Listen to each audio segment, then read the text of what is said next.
Hello दोस्तों, spring boot tutorial series में आपका स्वागत है। आज हम लोग समझने वाले हैं कि रेस्ट एपीआई क्या होता है और किस तरीके से काम करता है। तो आइए इसको हम लोग एक एक करके समझते हैं। कंटेंट पसंद आए तो चैनल को सब्सक्राइब जरूर करिएगा। मैं इस तरह के शानदार कंटेंट लगातार आपके लिए बनाता रहता हूं। तो रेस्ट एपीआई को सीधा रेस्ट एपीआई पे अगर मैं जंप करूंगा तो आप कंफ्यूज हो जाएंगे। तो एक एक करके हम लोग समझते हैं। पहले समझते हैं कि भाई एपीआई की जरूरत क्या है, फिर समझते हैं कि ये होता क्या है, उसके बाद हम लोग लास्ट में समझेंगे कि रेस्ट एपीआई क्या होता है। तो वन बाय वन समझेंगे। सीधा अगर मैं जंप करूंगा तो आपको कंफ्यूजन होगा, ठीक है। तो सबसे पहले हमें समझना पड़ेगा एक कोर वेब एप्लीकेशन का आर्किटेक्चर, ठीक है। एक कोर वेब एप्लीकेशन का आर्किटेक्चर, मान लीजिए कि आपने एक वेबसाइट बनाई। जैसे फॉर एग्जांपल मैंने कहा कि कॉलेज मैनेजमेंट, मतलब मान लीजिए मैं यूनाइटेड कॉलेज में हूँ, तो मैंने एक वेबसाइट बनाई united.ac.in पे मैंने होस्ट कर दिया, ठीक है। तो मेरी वेबसाइट कहाँ पे होस्ट है? united.ac.in पे। इसको आप कह सकते हैं कि ये क्या है, ये किसी सर्वर पे united.ac.in मैप कर रहा होगा, ठीक है। क्लाइंट क्या है? जैसे एक बच्चा मान लीजिए जिसको यूनाइटेड में एडमिशन लेना है, उसने क्या किया, उसने इस जगह पर जाकर के टाइप किया ब्राउजर पे united.ac.in। तो जब उसने united.ac.in टाइप करी तो रिक्वेस्ट कहाँ पे गई? सर्वर के पास गई, और सर्वर से डेटा यहाँ पर फिर रिस्पॉन्स यहाँ पे आया, ठीक है। लेकिन अगर बच्चा जानना चाहता है कि लेटेस्ट न्यूज कौन कौन सी united.ac.in ने पोस्ट करी है, तो वो क्या करेगा? जब वो न्यूज की रिक्वेस्ट को करेगा तो क्या होगा? वो जब यहाँ पे न्यूज की रिक्वेस्ट को जानना चाहता है कि न्यूज कौन कौन सी है लेटेस्ट, तो न्यूज की इंफॉर्मेशन कहाँ पे स्टोर है? डेटाबेस में, ठीक है। तो सर्वर किससे रिक्वेस्ट करेगा? डेटाबेस से। अब डेटाबेस ने क्या किया कि जब न्यूज की रिक्वेस्ट आई तो इसने सर्वर को दिया, और सर्वर ने किसको दिया? फिर क्लाइंट को दिया। मान लीजिए क्लाइंट कोई मिस्टर एक्स है, ठीक।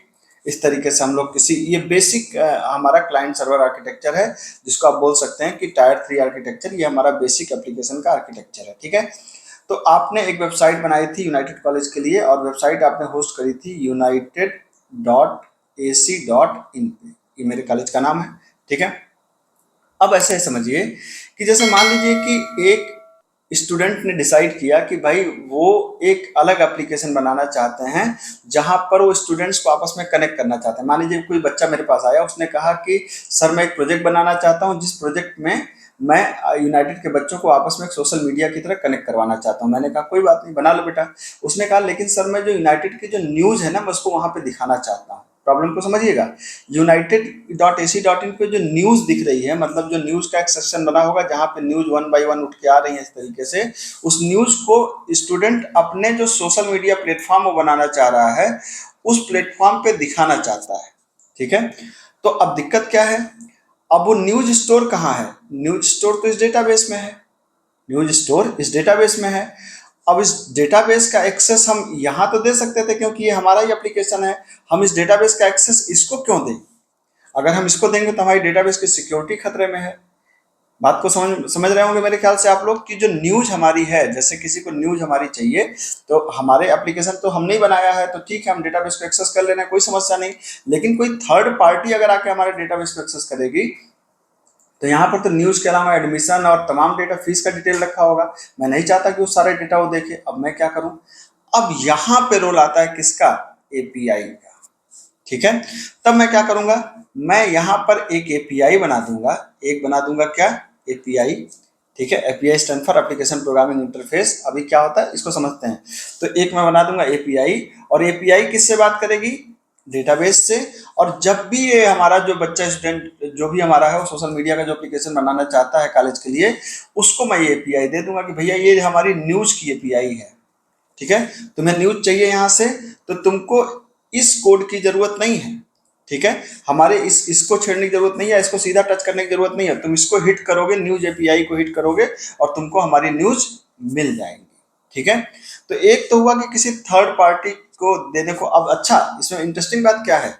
ये सोशल हो सकता है कि ये मैंने पीएचपी पे बनाया हो, ये मैंने पीएचपी बनाया हो सकता है कि ये बच्चा यहाँ पे यूज कर रहा हो क्या? जेएसपी को, या हो सकता है कि वो रिएक्ट यूज कर रहा हो, या हो सकता है वो किसी और एप्लीकेशन को यूज कर रहा हो। तो चाहे जो यूज करे, कोई फर्क नहीं पड़ता इस एपीआई को, ठीक है। इसका मतलब किसी भी लैंग्वेज में अगर अगला बंदा प्रोजेक्ट बना रहा हो, उसको कोई फर्क नहीं पड़ता कि वो जेएसपी पे बना है कि पीएचपी पे बना है, किसी भी बना हो, हम इसको रिस्पॉन्स देंगे, ठीक है। और रिस्पॉन्स उसको मिल जाएगा, उस रिस्पॉन्स को रीड कर लेगा। तो ये आप समझ लीजिए कि ये काम है किसका? एपीआई का, ठीक है। इसको साधारण भाषा में समझाने के लिए मैंने कुछ इस तरीके से समझाया है कि जैसे आप सपोज करिए कि एक होटल है।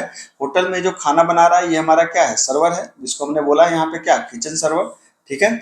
यहाँ पर एपीआई का काम क्या है कि इस यहाँ से किचन से खाना उठाना और इस बंदे को दे देना, ठीक है। मतलब इसको दे दे, ये लेडी है जो हमारे यहाँ वेटर है, इसको सौंप देना। मतलब ये कहीं सामने नहीं है, ये बिहाइंड द सीन काम कर रहा है। एपीआई हमेशा कहाँ काम करती है? Behind the scene. मतलब ये कहीं पर इस यूजर को कहीं पर नहीं दिखेगा। ये इसको अगर आप ऐसा समझिए तो ये हमारा क्या हो गया? ये हमारा हो गया डेटाबेस, ठीक है। ये हमारा क्या है? ये बंदा है हमारा यूजर, और ये क्या है? ये हमारा है एपीआई, जैसा कि यहाँ पे आप देख रहे हैं। तो ये एपीआई क्या करेगा? डेटा को कहाँ से उठाएगा? डेटाबेस से, और किसको देगा? यूजर को। और यूजर तक डेटा पहुंचाने के लिए हमारे पास एक वेटर है, मतलब इसको हम लोग बोलते हैं व्यू। इसको अगर साधारण भाषा में देखेंगे तो इसको बोलेंगे क्या हम लोग? व्यू, ठीक है। तो एपीआई एक ऐसी चीज है जो बिहाइंड द सीन काम करती है और डेटा को ट्रांसमिट करती है जहां पर भी उसकी जरूरत हो, ठीक है। इतनी सी बात समझ में आ गई, ठीक। अब ऐसे समझिए कि जैसे स्प्रिंग बूट में रेस्ट एपीआई क्या है। तो रेस्ट एपीआई, अभी रेस्ट के बारे में और बात करूंगा।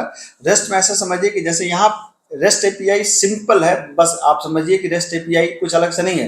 Rest API just API with some constant, as simple as that. मतलब ये है बेसिकली एपीआई ही कुछ कंस्टेंट्स के साथ में, कुछ कंस्टेंट जोड़ दिए गए हैं। कंस्टेंट्स क्या है मैं भी आपको बताता हूँ।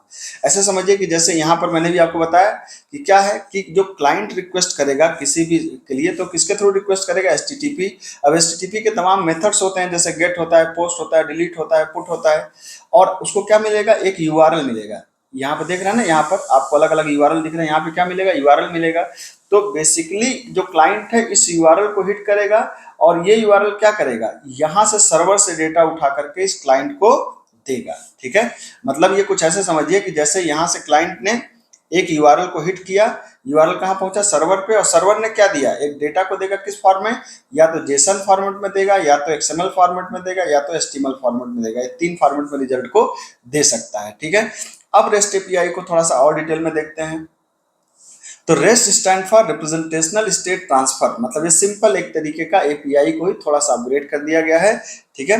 रेस्ट का काम होता है वेब सर्विसेज को देना। वेब सर्विसेज समझ रहे हैं ना बात को? जैसे मैंने कहा कि भाई यहाँ पर, जैसे मैंने एग्जांपल में आपको बताया था कि यहाँ पर हमको एक न्यूज चाहिए होता है। तो न्यूज एक सर्विस है, ठीक है।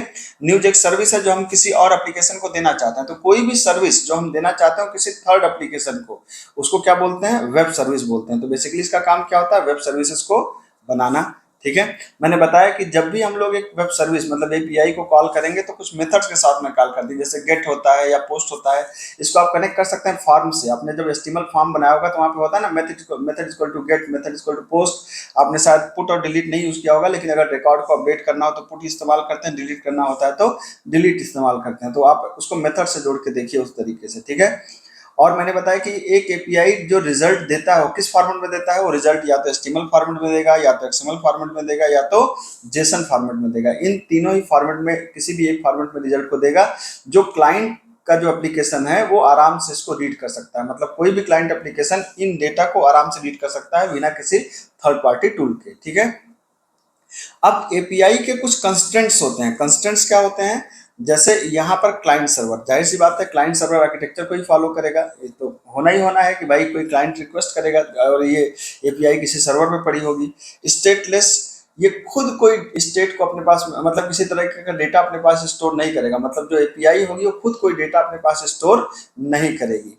कैसेबल, ये क्या करेगी कि अगर कोई क्लाइंट बार बार एक ही डेटा को रिक्वेस्ट कर रहा है तो हर बार नई रिक्वेस्ट जनरेट नहीं करेगी, बल्कि उस डेटा को एक मेमोरी में रखे रहेगी और वो डेटा को वहीं से बार बार रिक्वेस्ट करेगी। बल्कि कहने का क्या मतलब है?